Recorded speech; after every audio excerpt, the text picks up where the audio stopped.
Hello, welcome back to Chat About It, Don't Shout About It with me, Rachel, the Queen of the Woke. As crowned by one of my haters, don't forget to like, share, and subscribe to my channel. Thank you to everyone who has joined me already on this channel. I couldn't do it without you. You are amazing.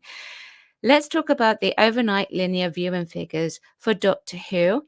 They dropped earlier on today, and I'm recording this video very quickly now in time for hopefully 4 o'clock. I touched grass, then I disappeared, just like the fans. Now it's time to talk about the viewing figures, which have actually increased significantly by approximately 560,000 viewers, which is up on the boom. Now, obviously, I know viewing figures have changed over the years because we have streaming services. I do understand that, but I do feel like the linear ratings do actually tell us something, even if they are not the final viewership figures. It doesn't include. These are just relevant to the UK and the UK only. So unlike last week, where Boom was removed from the iPlayer altogether until the evening when it re-aired, 73 Yards was actually on the iPlayer, which meant that I could watch it and get my video recorded and prepped, ready for release straight away. Now, I believe it is a significantly better episode than Boom.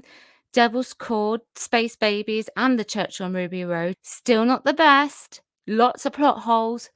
Still average, quite weak in many respects.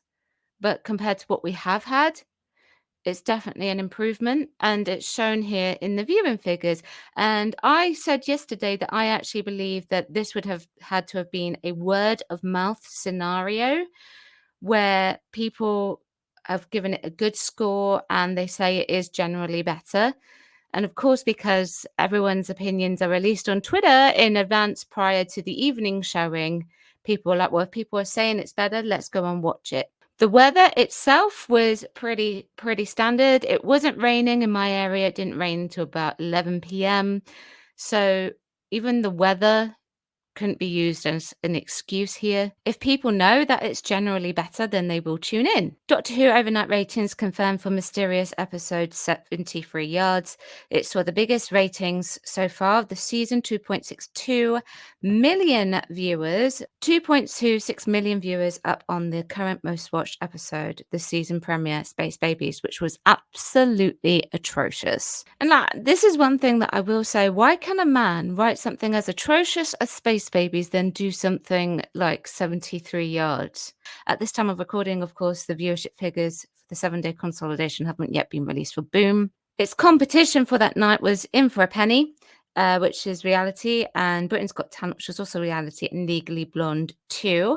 I couldn't really find some overnight viewing figures as of yet for Britain's Got Talent, but I found an article stating that Britain's Got Talent rakes in just 7.1 million viewers on average, but gains 4 billion total views on social accounts over the past 12 months. So this current series is averaging 7.1 million views, which is a significant difference here with the episode ratings for Doctor Who. So just to finish off on this particular video, I have an article here from That Park Place, which was released on the 23rd of May, a few days ago.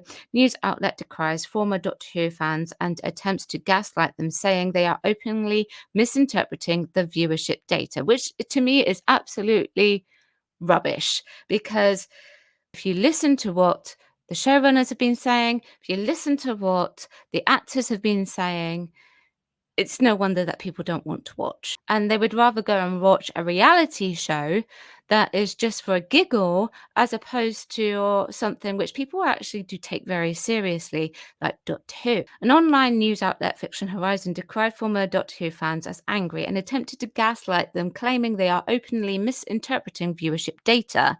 In an article published on May 16th titled Angry Fans Openly Misinterpret Doctor Who Viewership Data, calling the series woke and unwatchable despite praise from critics, which I have read that article. Author Arthur S. Poe attempts to justify his false headline by claiming that viewership data out of the BBC does not include numbers for Disney+.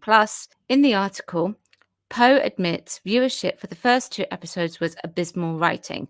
After the first 2 episodes were released on BBC One, the viewership numbers were released a couple of days later, revealing that Space Babies, the first episode, was watched by 2.6 million viewers, with The Devil's Cord, the second, having an overnight audience of 2.4 million.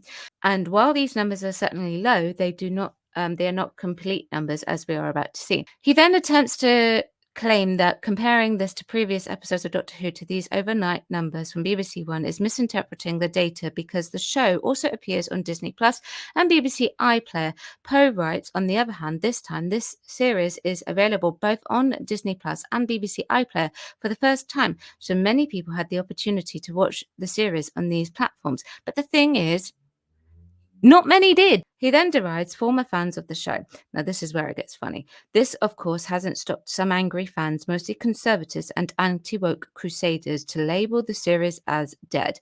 Now, however, the show's overnight ratings were still abysmal, even compared to the Christmas special. The BBC reported that the most recent Christmas special, which was the debut for Ncuti Gatwa, brought in 4.7 million in overnight numbers. In comparison, Space Babies had an overnight viewership of 2.6 million, Devil's Cord 2.4.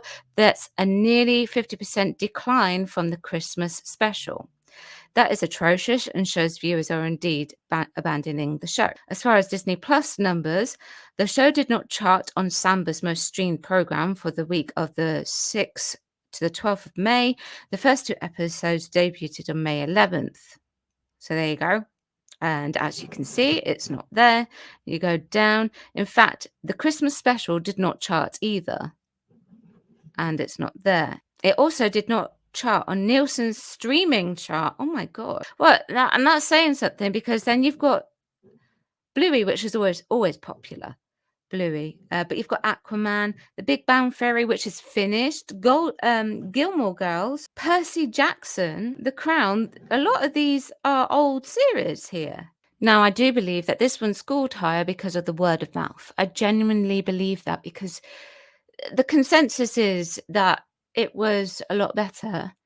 And some people have left some comments on my previous video, the review of this particular episode, which was a fair review.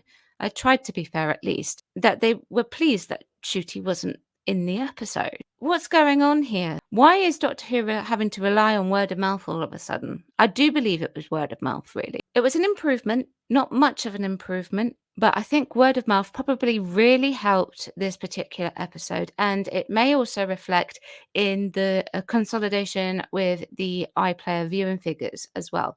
To be honest with you, I came into watching this particular episode with very low expectations. So the bar wasn't very high to be set for me for this to be the best episode so far that we've got of the entire series.